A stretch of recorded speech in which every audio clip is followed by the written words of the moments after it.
झारखंड मुक्ति मोर्चा और बीजेपी के नजदीक आने की खबर हाल तक मीडिया की सुर्खियां बनती रहीं। अब भी रुक रुक कर इसकी चर्चा हो रही है। इस बीच सीएम हेमंत सोरेन के एक बयान ने सबको चौंका दिया।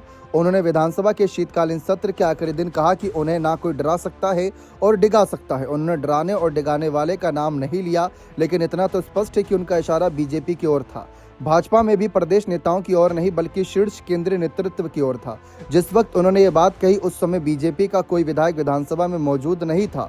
उन्होंने इस पर भी आश्चर्य जताया और कहा कि जिन्हें सरकार को आईना दिखाने के लिए सदन में मौजूद रहना चाहिए था, वे यहाँ है ही नहीं।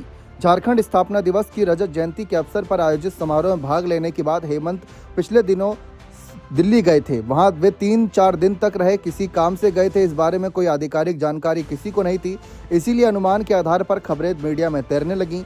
सारी खबरों का एक ही टोन और तथ्य था कि तथ्य यह है कि हेमंत सोरेन और उनकी पत्नी कल्पना ने बीजेपी के शीर्ष नेता से मुलाकात की। मुलाकात का अर्थ ये निकाला गया कि झारखंड में सरकार की साझेदार बदल सकते हैं।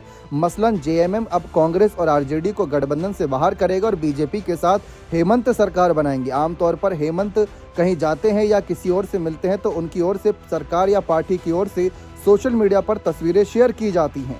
हेमंत की गोपनीय दिल्ली यात्रा के दौरान ऐसी कोई तस्वीर भी सामने नहीं आई। ऐसे में हेमंत सोरेन का मौन मान कर अफवाहों के पर उनकी स्वीकृति समझी गई।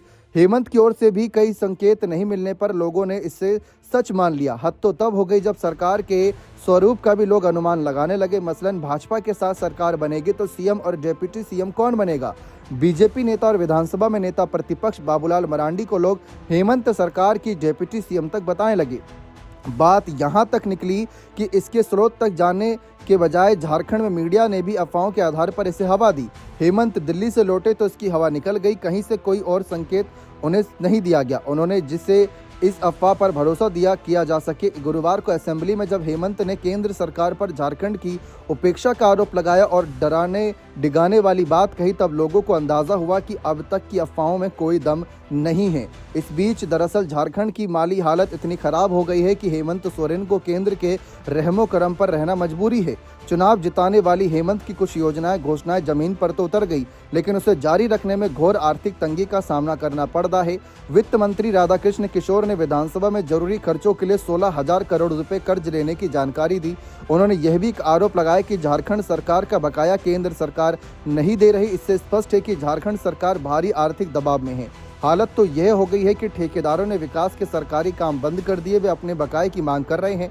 पेयजल एवं स्वच्छता विभाग के मंत्री योगेंद्र प्रसाद ने विभागीय ठेकेदारों को 6 महीने से बकाया रहने पर साफ कहते कहा कि अभी विकास विभाग के पास पैसे नहीं है। इससे ही समझा जा सकता है कि झारखंड की माली हालत कैसी है। क्या इसी बात को लेकर हेमंत ने कहा कि उन्हें डराया और डिगाया नहीं जा सकता, या फिर सचमुच हेमंत अब बीजेपी से हाथ मिलाने पर मजबूर हो जाएंगे? देखना दिलचस्प रहेगा। बने रहें चैनल के साथ। बहुत बहुत शुक्रिया।